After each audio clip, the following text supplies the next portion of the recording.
Rédiger un Manex, c'est trop complexe. Une analyse Sora, c'est du tracas. Et ma clientèle, elle se fait la belle. Mais avec Aéropixie, je n'ai plus de soucis. Aéropixie, c'est l'expertise réglementaire dans le drone, l'intégration Manex, audit en entreprise, accompagnement et formation à la création d'une exploitation drone. Faites confiance aux spécialistes des drones ATAS. Drones aériens, terrestres, aquatiques et subaquatiques. Une seule adresse, aeropixie.com. aeropyxis.com. Aéropixie. Décolle.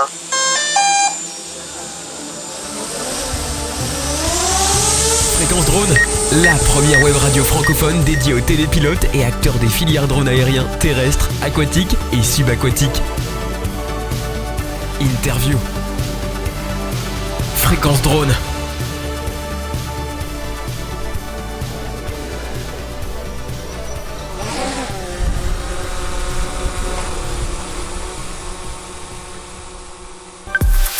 Bonjour à tous et bonjour à toutes et merci encore une fois d'écouter nos émissions sur Fréquence Drone, la radio qui est dédiée à l'ensemble de la filière drone.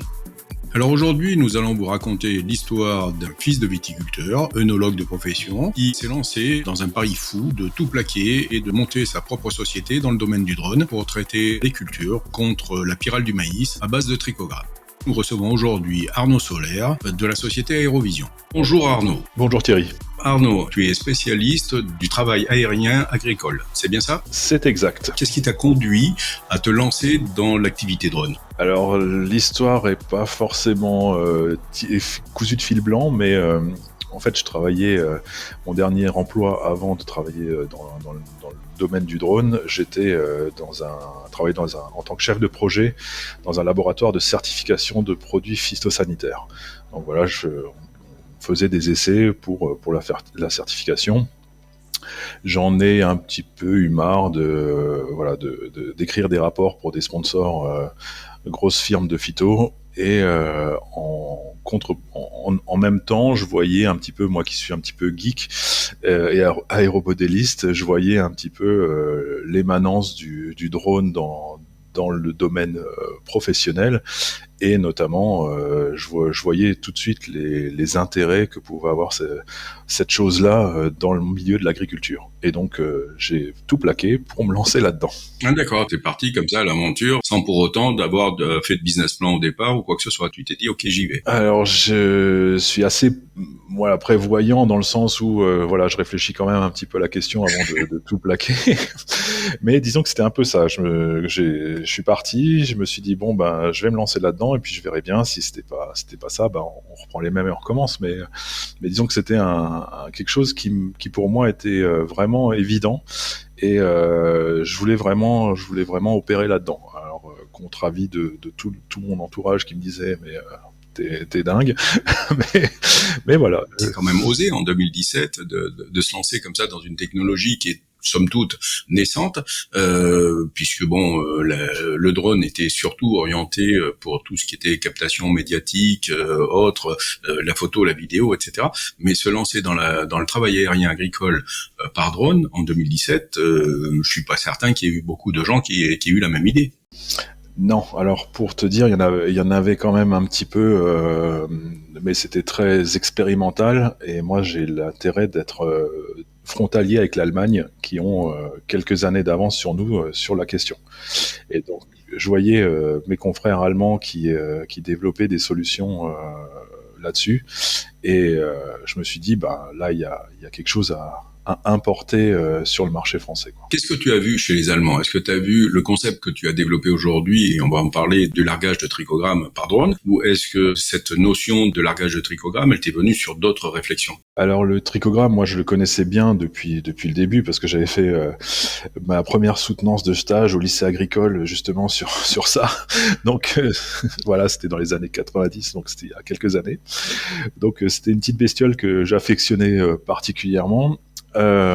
Voyant les Allemands qui développaient, qui étaient déjà passés du système carte au système capsule, les drones. En France, on parlait aussi de cartographie pour de la modulation d'azote, pour Aerinov, pour pas le citer. Donc, c'était tout un marché qui était un peu en ébullition. Et donc, je me suis dit, là, il y a quelque chose qui peut être intéressant, quoi. Alors pour nos auditeurs, on va expliquer un peu ce que c'est que le trichogramme, hein. C'est une microguêpe endémique des cultures, c'est ça? Alors effectivement c'est une petite microguêpe qui est originaire qui est présente en Europe naturellement et qui vient parasiter tout ce qui est ravageur en fait chez nous, enfin sur le maïs plus particulièrement, donc la foreuse du maïs qui est la pyrale, mais elle peut être aussi utilisée pour certaines mites, certaines pyrales du buis, etc. Donc il y a des cousines en fait, il y a plusieurs sous-espèces qui peuvent être spécialisées, mais nous, celle qui nous intéresse, c'est celle qui va s'attaquer à la pyrale du maïs. Tu l'expliquais, tu avais fait une recherche, une étude sur cette microguêpe qui, avant, se mettait sur des cartes, si j'ai bien compris, et maintenant, elles se mettent dans des petites capsules qui sont biodégradables, c'est ça? C'est ça, donc le principe de dépendre des trichogrammes sur les parcelles de maïs pour la protéger de la pyrale, ça c'est un concept qui existe depuis les années 70. La seule chose, c'est qu'il fallait les positionner à la main. Donc ces trichogrammes c'est des œufs parasités d'une larve de trichogramme qui sont collés sur une plaque en carton qu'on venait accrocher sur le maïs. Donc ça existe toujours, hein, mais bon, le côté fastidieux et pénible de ce travail, il faut savoir que pour faire 1 hectare, il faut compter 45 minutes à pied. Donc en fonction des conditions météo, s'il fait très chaud, très humide, le maïs est coupant, il y a de la boue, enfin voilà, je vous laisse imaginer faire 100 hectares à pied comme ça. C'est sûr que là, ça doit devenir très difficile. Et donc là, le drone rentre en scène et tu as tout de suite l'idée de mixer un peu les deux et de te dire, je vais me lancer dans cette activité-là. C'est ça. Donc il y a un fournisseur allemand qui développait un petit peu un système qui était archaïque par rapport à ce qui existe maintenant, hein. Donc sous forme de capsules à épandre. Donc avec des systèmes soit qu'on mettait sur des tracteurs, soit même sur des petits hélicos ULM. Mais la miniaturisation de ce système pour le mettre sur un drone, ça c'était inédit. Et du coup, c'est quand même beaucoup plus efficace et beaucoup plus dans l'air du temps de faire fonctionner un drone qui est rapide que soit un tracteur qui peut pas passer partout, ou soit un hélicoptère qui fait du bruit, qui pollue. Enfin voilà, j'en passe des meilleurs par rapport à la vision agroécologique actuelle. Il faut trouver des solutions qui soient acceptées aussi par le grand public, quoi. Alors, on l'a dit au début que tu es effectivement geek, hein, puisque ça fait partie de ton langage. Tu as conçu un drone qui est prévu pour faire un vol qui dure à peu près 20 minutes et qui peut couvrir à peu près 10 hectares, c'est ça? C'est ça. Pour démarrer l'activité, donc moi la première année on avait fait des essais donc avec le matériel expérimental de ce fournisseur allemand, donc ça s'était soldé par 50 hectares faits dans la douleur au bout d'une semaine. L'année d'après, moi j'avais fait faire adapter un drone existant chez un fabricant français pour répondre à mon besoin. Donc ça c'est un drone qui tourne toujours encore aujourd'hui, hein, qui a des milliers d'hectares dans les pattes, qui fait encore son office. Et au fur et à mesure, en fait, faut quand même un beau billet, hein, parce que une machine comme ça, faut compter tout équipé avec les batteries, les chargeurs, les pendeurs, etc. Un billet de 25 000, c'est pas de trop. Ouais, c'est un investissement quand même, hein. C'est un sacré investissement, et ce qu'il faut savoir, c'est que pour faire de la prestation agricole, moi je faisais de la prestation agricole aussi avec mon père à l'époque, c'est qu'il faut apporter de la sécurité au client.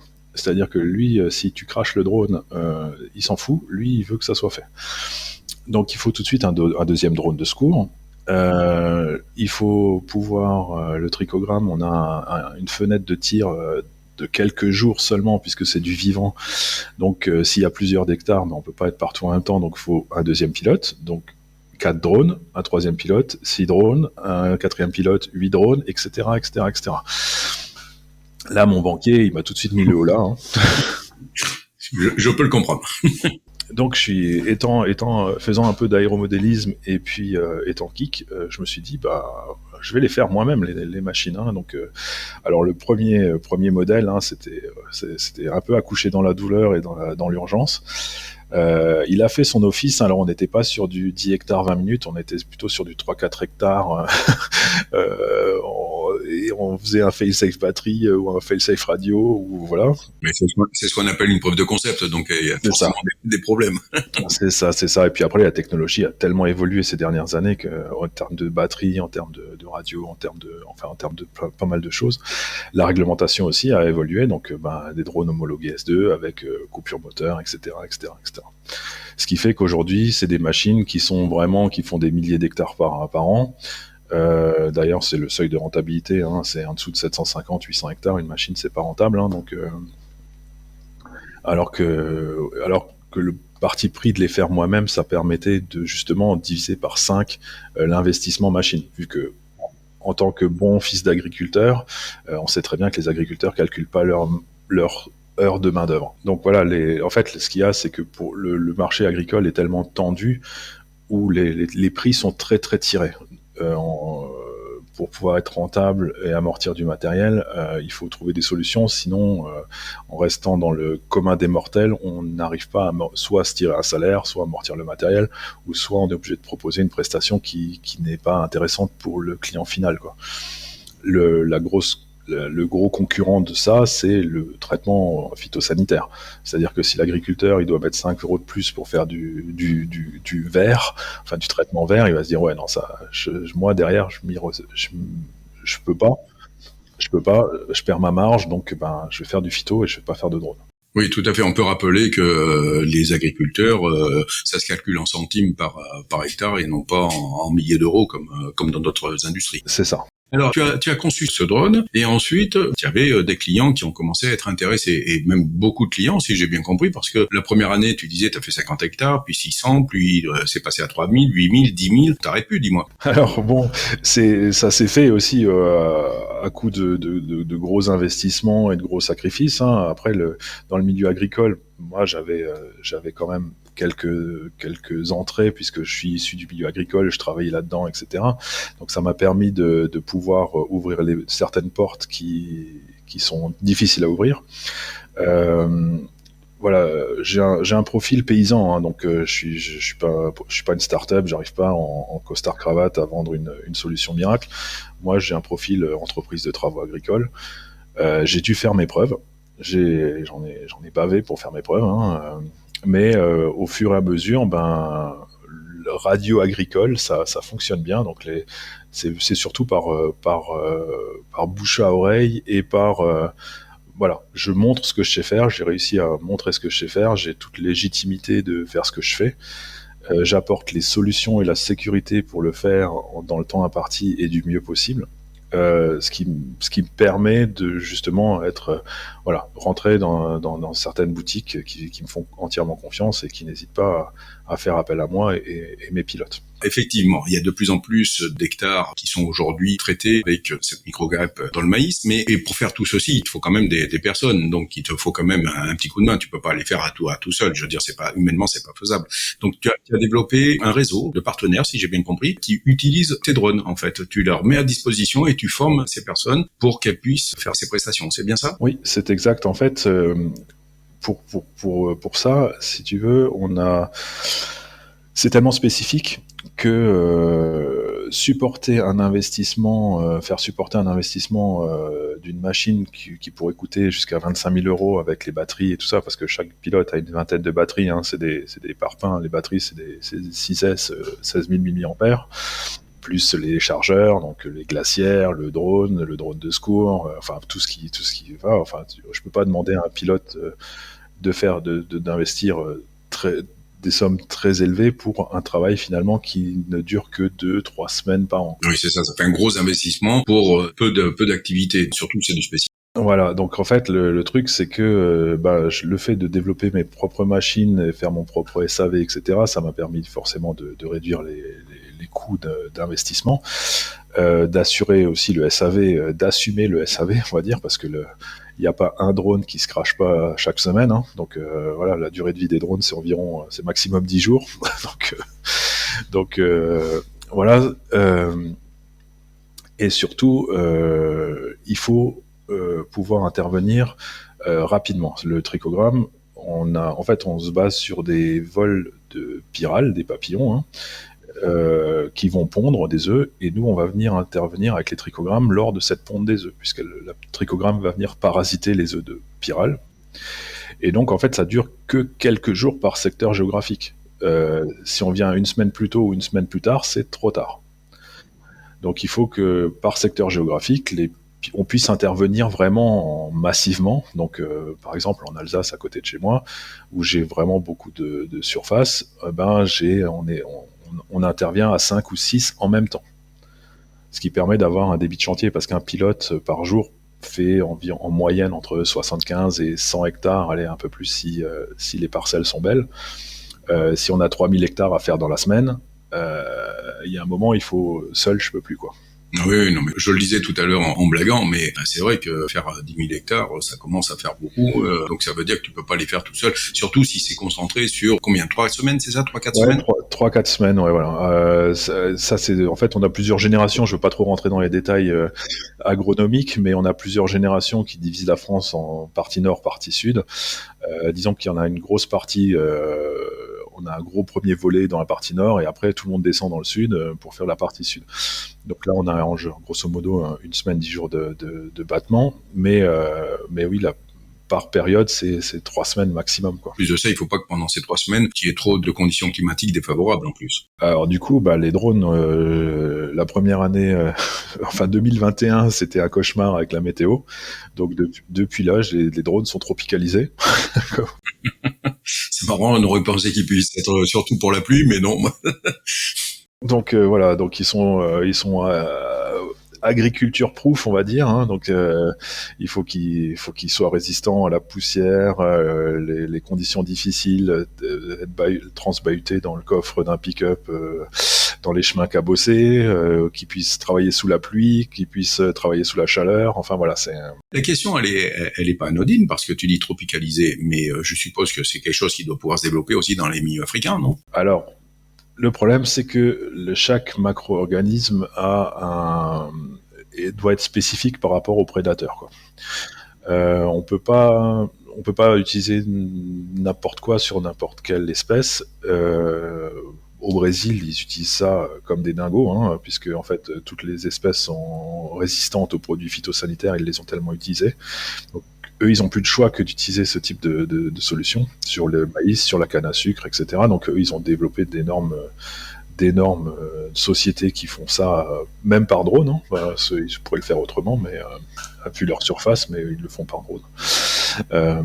Mais oui, ça peut se développer. On est en train de réfléchir sur différents macro-organismes qui viennent protéger différentes cultures par rapport aux problématiques agro-environnementales actuelles. Quelque chose qui m'embête un peu aujourd'hui par rapport à l'Europe, pour tous ces petits constructeurs dont tu fais partie.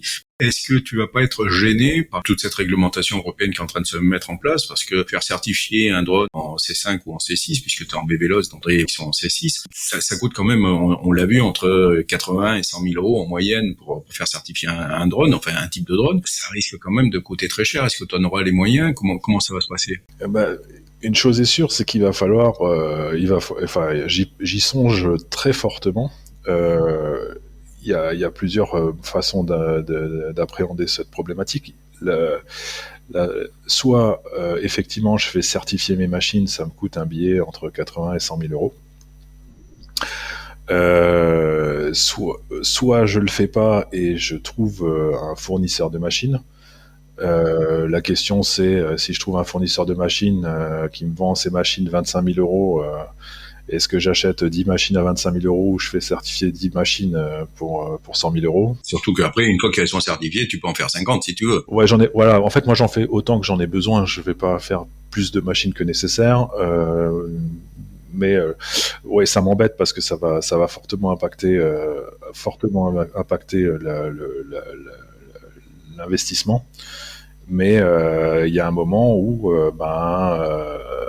falloir se poser la question, ouais, tout à fait. Voilà. Comment on répercute en fait ce prix-là? On va quand même se projeter jusqu'en 2026, parce que pour l'instant le problème il est repoussé au 1er janvier 2026. Mais d'ici là, donc quelles sont les perspectives de développement aujourd'hui? Est-ce que tu cherches? Alors on a parlé tout à l'heure de ton réseau de partenaires. Ce sont des personnes qui vont venir chez toi, qui ont certainement déjà une connaissance agricole ou qui ont déjà travaillé dans le milieu agricole. On est bien d'accord? Ouais, alors je recherche un petit peu des profils pas atypiques, enfin atypiques dans le milieu du drone, mais plutôt typiques dans le milieu de l'agriculture. Donc c'est des gens qui ont pas peur de travailler dans des conditions extrêmes, enfin extrêmes j'exagère, mais rudes, agricoles, et aussi souvent c'est en fonction de la pression maladie, en fonction de la pression météo, on est obligé de travailler 7 jours sur 7, du lever du soleil jusqu'au coucher du soleil. C'est toujours un petit peu compliqué. Faut pouvoir aussi parler, avoir une connaissance du milieu agricole pour pouvoir comprendre le langage utilisé. Maintenant, j'étends un petit peu effectivement mon recrutement à des personnes qui sont déjà, parce que maintenant ça commence un peu à se démocratiser, qui ont déjà investi dans des grosses machines et qui n'arrivent pas à avoir le volume d'affaires nécessaire pour le rentabiliser. Donc moi, ce que je leur propose de venir me rejoindre en tant que partenaire ayant déjà son propre matériel. Je peux aussi proposer un intéressement aussi à l'apport d'affaires. Ça, c'est pour ça que les gens issus du milieu agricole sont intéressants. C'est-à-dire que on peut travailler en équipe, en espèce de ruche, plutôt que j'ai un profil un petit peu paternaliste là-dessus. Oui, du monde agricole, on va le dire, c'est comme ça. Hein, donc, voilà. Tu es en phase de recherche d'autres partenaires sur d'autres secteurs. C'est peut-être le moment d'en parler. Oui, écoute, je suis en plein dedans là. Là, je recherche des partenaires pour avoir un maillage en fait sur le secteur français où maintenant les déplacements coûtent cher. Les déplacements coûtent du temps, ça apporte aussi d'autres problématiques. Donc je recherche un petit peu d'autres partenaires qui veulent nous rejoindre. J'ai pas envie de dire plus on est de fous, plus on rit, mais disons que l'union fait la force. Je pars de ce principe-là. Donc voilà. La façade ouest, par exemple, de la France, c'est un secteur où moi je suis pas trop présent, puisque venant de l'est, forcément, pour moi c'est à l'opposé. Par exemple, mais je suis ouvert à toute proposition, quoi. Donc toute personne, on va lancer un appel, faut profiter des ondes soyons fous, allons-y, profitons des ondes de fréquence drone. Donc tu cherches des partenaires qui ont envie de travailler, qui savent pertinemment qu'ils vont travailler quasiment 7 jours sur 7 pendant quasiment 3 semaines, qui n'ont pas peur de mouiller la chemise et d'aller dans des endroits qui sont un peu des fois délicats, et qui pourraient venir chez toi faire une formation. Tu es en Alsace, c'est ça? Je suis en Alsace, je suis à côté de Colmar, ouais. Et donc en fait le principe il est simple, c'est qu'à partir du moment où on travaille pour moi, j'ai quand même le devoir vis-à-vis de mes clients de certifier la qualité de la prestation. Donc on passe en grosso modo 1 ou 2 jours avec moi en conditions réelles de travail, quoi.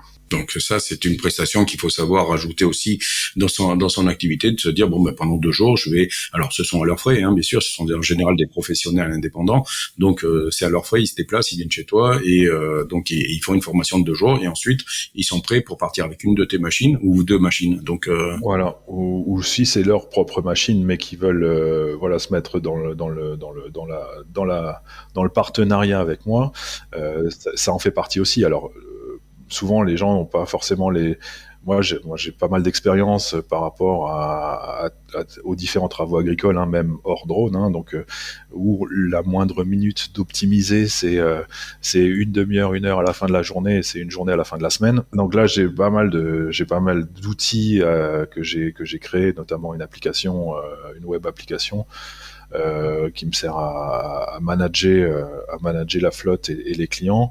Il y a tout un truc en fait d'apprentissage, c'est de l'expérience en fait, c'est de la mise à disposition d'expérience plutôt que de la formation pour être performant et pertinent lors d'une prestation. Disons que la formation c'est une transmission de savoir, toi tu transmets une compétence. C'est ça. Voilà. Et c'est une application que tu as donc conçue toi-même pour optimiser l'activité et bien gérer l'ensemble des partenaires, c'est ça? C'est ça, en fait. Alors l'agriculture, hein, c'est un milieu très très contraignant où on doit apporter beaucoup de sécurité aux clients. On parlait des drones de secours, on parlait de la multitude de pliotes pour être certain de pouvoir assumer les prestations, mais on parle aussi de qualité de la prestation, d'efficacité et en parlant de qualité, du service qualité. Donc là, j'ai une application qui me sert à plusieurs choses. Déjà, à préparer les missions en globalité, attribuer les parcelles aux pilotes. Donc chaque pilote se voit attribuer un pool de parcelles qui lui va lui servir pour ses prestations. Donc ça va servir d'organisation pour le pilote. Ça va servir aussi de feedback au client, le distributeur en général, donc la COP ou le négoce, et de feedback à l'agriculteur, donc avec un envoi en fonction du pilote. Quand il va arriver sur la parcelle, ça va envoyer un SMS à l'agriculteur pour lui dire qu'il va intervenir, lui donner les coordonnées géographiques. Le distributeur, lui, va recevoir aussi une série de rapports quotidiens sur l'avancement des chantiers. Et à la toute fin, chacun se voit délivrer un rapport final sur la cartographie, le trajet du drone, le nombre de capsules utilisées, l'heure de début, l'heure de fin, quel pilote, où, quand, comment, quelles conditions, s'il y a eu des problèmes ou quoi que ce soit. C'est très, très complet, on pourrait en parler 1 heure. Voilà, oui, tout à fait. On n'a qu'une demi-heure et c'est la fin de cette émission. Arnaud, en tous les cas, un grand merci de nous avoir accordé ce laps de temps. Nous, on va relayer bien évidemment ta recherche de partenaires. Et puis, tout le mal qu'on te souhaite, c'est de continuer à développer ton entreprise et qu'elle réussisse encore auprès des agriculteurs qui auraient besoin de tes services. Merci beaucoup. Merci à toi. Merci. Et donc, pour nos auditeurs, n'hésitez pas, si vous avez envie de travailler dans ce milieu-là, vous pouvez appeler directement Arnaud Solaire auprès de la société Aérovision. Vous trouverez ses coordonnées sur Internet comme d'habitude. Merci beaucoup, merci à tous et très bonne journée. Merci, au revoir. Une interview réalisée par Thierry Mort pour Fréquence Drone.